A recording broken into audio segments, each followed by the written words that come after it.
Seorang wanita berusia 32 tahun yang menderita mati otak berhasil melahirkan bayi laki-lakinya. Wanita bernama Robin Benson ini terpaksa harus terbaring koma di rumah sakit di Victoria, British Columbia. Setelah menderita pendarahan otak akibat terjatuh di lantai kamar mandi rumahnya pada 28 Desember 2013 silam. Wanita Kanada ini bertahan hidup dengan ventilator agar janin dalam perutnya tetap berkembang. Namun sayang, usai ventilator dilepas, Robin tak lagi mampu bertahan hidup. Kasus serupa juga dialami oleh wanita asal Amerika bernama Marlise Munoz. Marlise yang telah dinyatakan mati otak ketika sedang mengandung 14 minggu harus dibantu oleh alat-alat medis, yakni ventilator, untuk membuat jantung dan paru-parunya tetap bekerja, meski pada dasarnya dia sudah tidak bernyawa. Namun bedanya, suami Marlise dari rumah sakit memutuskan untuk melepas ventilator. Jahi McNutt, gadis asal Oakland, California, juga pernah mengalami mati otak setelah menjalani komplikasi langka akibat operasi amandel yang dijalaninya. Keluarga Jahi menginginkan gadis itu untuk tetap hidup dengan ventilator. Namun hukum setempat meminta agar mesin penyokong kehidupan tersebut segera dihentikan.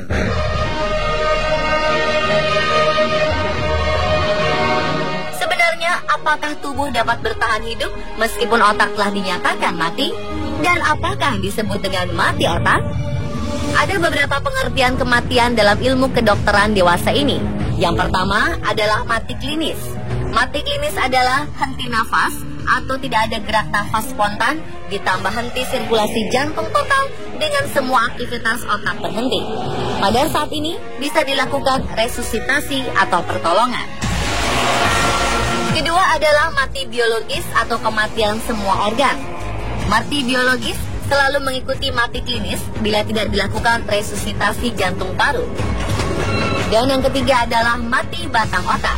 Mati batang otak yaitu hilangnya seluruh fungsi otak, termasuk fungsi batang otak secara irreversibel dengan 3 ciri utama, yaitu koma dalam atau hilang kesadaran total, hilangnya seluruh refleks batang otak, dan tidak ada terlihat gerakan pernafasan. Diyakini bahwa otak juga memiliki fungsi hidup bagi manusia. Namun, meski otak telah mati, fungsi organ lain, terutama jantung dan paru-paru, bisa berlanjut dengan bantuan mesin. Dalam sejarah di Jepang, ada pasien dengan mati batang otak yang bisa bertahan 14,5 tahun dengan bantuan mesin karena permintaan keluarga. Di Amerika Serikat dan banyak negara lainnya, seseorang dinyatakan resmi meninggal jika ia kehilangan aktivitas otaknya atau seluruh nafas dan fungsi sirkulasinya. Namun sistem kelistrikan otak biasanya masih dapat menjaga jantung tetap berdenyut dalam periode waktu yang singkat setelah seseorang mengalami mati otak. Meski demikian, tanpa bantuan ventilator untuk menjaga darah dan oksigen tetap bergerak, denyutan ini dapat berhenti dengan sangat cepat, biasanya kurang dari 1 jam.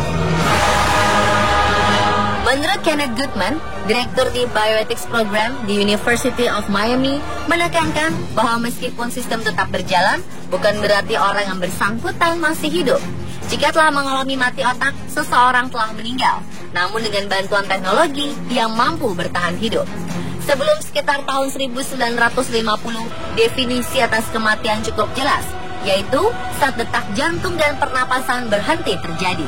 Namun kemudian berbagai teknik ditemukan untuk mempertahankan detak jantung dan pernafasan walaupun pasien telah meninggal, sehingga muncul persepsi baru.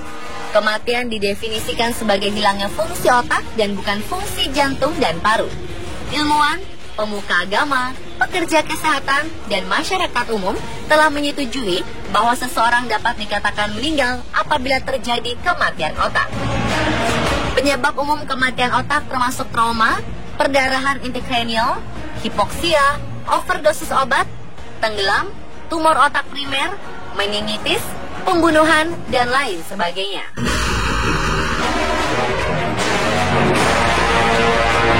Tanpa otak, tubuh tidak dapat menyekresikan hormon-hormon penting yang dibutuhkan untuk menjaga proses biologis, termasuk fungsi pencernaan, ginjal, dan imun lebih dari 1 minggu. Selain itu, darah dan temperatur tubuh yang normal pun akan sulit dicapai ketika otak sudah tidak berfungsi. Oleh sebab itu, biasanya dokter menggunakan teknologi untuk menjaga seseorang dengan mati otak tetap hidup selama beberapa hari apabila ada organ-organ yang perlu disumbangkan setelah meninggal. Bisa juga saat keluarga membutuhkan waktu lebih lama untuk merelakan kepergian seseorang, atau dalam kasus Robin Benson untuk menjaga janin tetap berkembang. Pada prinsipnya, kegunaan dari diagnosa mati otak adalah: pertama, tidak perlunya lagi life support atau penyokong kehidupan. Kedua, suatu syarat mutlak diperkenankannya donor organ untuk transplantasi.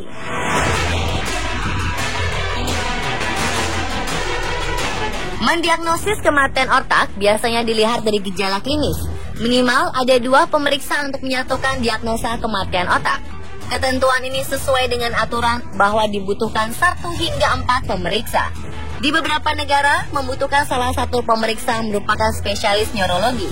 Dianjurkan untuk melibatkan pemeriksa yang independen atau yang tidak terlibat dalam pemulihan dan perawatan pada pasien donor organ. Setelah penilaian selesai, wajib dilakukan evaluasi lanjutan. Lamanya penilaian lanjutan berbeda-beda tergantung usia pasien.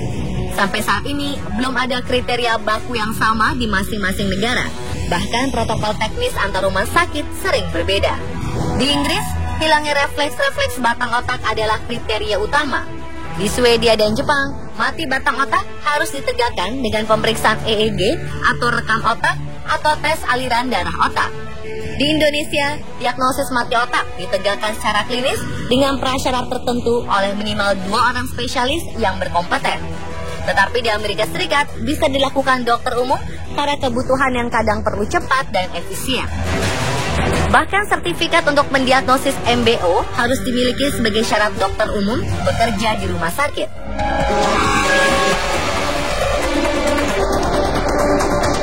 Saat mati batang otak ditegakkan, sebenarnya secara legal semua bentuk life support bisa dihentikan. Sebagian berpendapat, dokter mempunyai tanggung jawab dan kekuasaan penuh untuk menghentikan terapi suportif dan tidak memberikan alternatif untuk keluarga. Sebagian berpendapat harus dengan persetujuan keluarga untuk meneruskan atau menghentikan kehidupan. Kriteria mati ini masih dalam perdebatan.